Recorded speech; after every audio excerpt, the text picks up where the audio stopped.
മറ്റൊരു വാർത്തയിലേക്ക്. തൃശൂരിൽ പ്രവർത്തകർ കഴിഞ്ഞ ദിവസം തമ്മിൽ തല്ലിയതോടെ മൗനം വെടിഞ്ഞിരിക്കുകയാണ് ഇപ്പോൾ കെ മുരളീധരൻ. ഇന്ന് കെ മുരളീധരൻ മാധ്യമങ്ങളോട് സംസാരിക്കാൻ തയ്യാറായി. വോട്ടെണ്ണൽ ദിവസം സംസാരിച്ചതിന് ശേഷം പിന്നെ അദ്ദേഹം പൊതു ഇടത്തിൽ സംസാരിച്ചിട്ടില്ല. സജീവ രാഷ്ട്രീയത്തിൽ സജീവമാകാനുള്ള സൂചന കൂടി ഇന്ന് അദ്ദേഹം നൽകുകയുണ്ടായി. തദ്ദേശ ഭരണ തെരഞ്ഞെടുപ്പിൽ പ്രചാരണ രംഗത്ത് ഇറങ്ങുമെന്നാണ് അദ്ദേഹം പറഞ്ഞത്. പക്ഷേ അതേ സമയത്ത് തന്നെയാണ് പൊതുരംഗത്ത് നിന്ന് മാറി നിൽക്കുവാനുള്ള തൻ്റെ തീരുമാനത്തിൽ മാറ്റമില്ല എന്നും കെ മുരളീധരൻ പറഞ്ഞത്. ഈ രണ്ട് കാര്യങ്ങളും മുരളീധരൻ പറയുന്നുണ്ട്.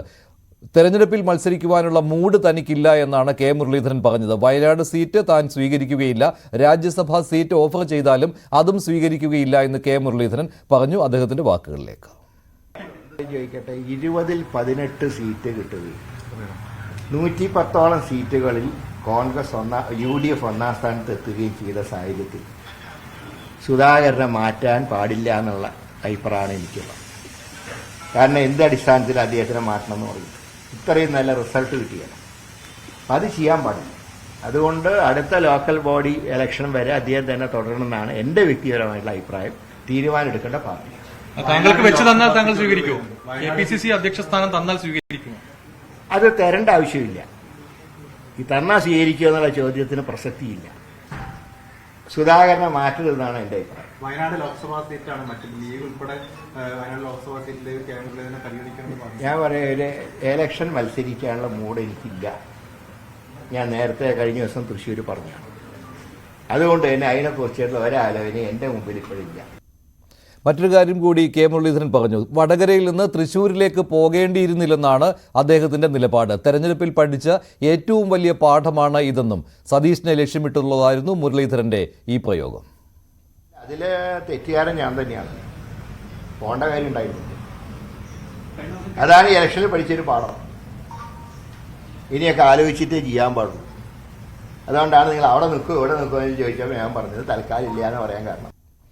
കെ സുധാകരൻ സംസാരിച്ചതിന് ശേഷമാണ് കെ മുരളീധരൻ അല്പമെങ്കിലും അയഞ്ഞിട്ടുള്ളത്. പക്ഷേ എന്താണ് കെ മുരളീധരനെ ഇപ്പോൾ പരസ്യമായി മാധ്യമങ്ങൾക്ക് മുന്നിൽ വരാൻ ഇപ്പോൾ എന്തുകൊണ്ട് അദ്ദേഹം വന്നു എന്നുള്ള കാര്യം അത് കോൺഗ്രസ് പ്രവർത്തകരും എന്താണ് കാരണമെന്ന് അന്വേഷിക്കുകയാണ്. എന്ത് ഫോർമുലയാണ് കെ സുധാകരൻ മുന്നോട്ട് വെച്ചിട്ടുള്ളത് എന്നാണ് ഇപ്പോൾ പ്രവർത്തകരും ചിന്തിക്കുന്നത്. കൂടുതൽ വിവരങ്ങൾ ഡാൻ കുര്യൻ നൽകും.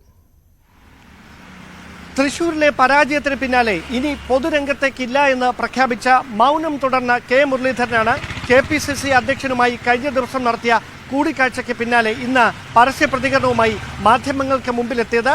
വയനാട് ലോക്സഭാ ഉപതെരഞ്ഞെടുപ്പ് ഉണ്ടായാൽ അവിടെ താൻ സ്ഥാനാർത്ഥിയാകാൻ ഇല്ല എന്ന് പ്രഖ്യാപിച്ച് തദ്ദേശ തെരഞ്ഞെടുപ്പിൽ വീണ്ടും സജീവമാകുമെന്നുകൂടി കെ മുരളീധരൻ പറഞ്ഞു വെക്കുന്നതിലൂടെ സംസ്ഥാന രാഷ്ട്രീയത്തിലേക്ക് ഒരിടവേളയ്ക്ക് ശേഷം വീണ്ടും ലീഡറുടെ മകൻ സജീവമായി കടന്നു വരികയാണെന്ന കൃത്യമായ സൂചന തന്നെയാണ് അദ്ദേഹം നൽകിയിരിക്കുന്നത്. അതോടൊപ്പം നിലവിൽ KPCC അധ്യക്ഷ സ്ഥാനത്ത് നിന്ന് കെ സുധാകരൻ മാറേണ്ടതില്ലെന്നും തദ്ദേശ തെരഞ്ഞെടുപ്പ് വരെ തൽസ്ഥിതി അങ്ങനെ തന്നെ തുടരട്ടെ എന്നും പറഞ്ഞു വെക്കുന്നതിലൂടെ സംസ്ഥാന കോൺഗ്രസിൽ പുതിയൊരു ചേരിക്ക് കൂടി രൂപം വന്നിരിക്കുന്നുവെന്ന കൃത്യമായ സൂചനകളും പുറത്തുവരുന്നു. അങ്ങനെയാണെങ്കിൽ KPCC അധ്യക്ഷന് പിന്തുണയുമായി കെ മുരളീധരൻ കൂടി രംഗത്തെത്തുന്ന രാഷ്ട്രീയ സാഹചര്യമുണ്ട്.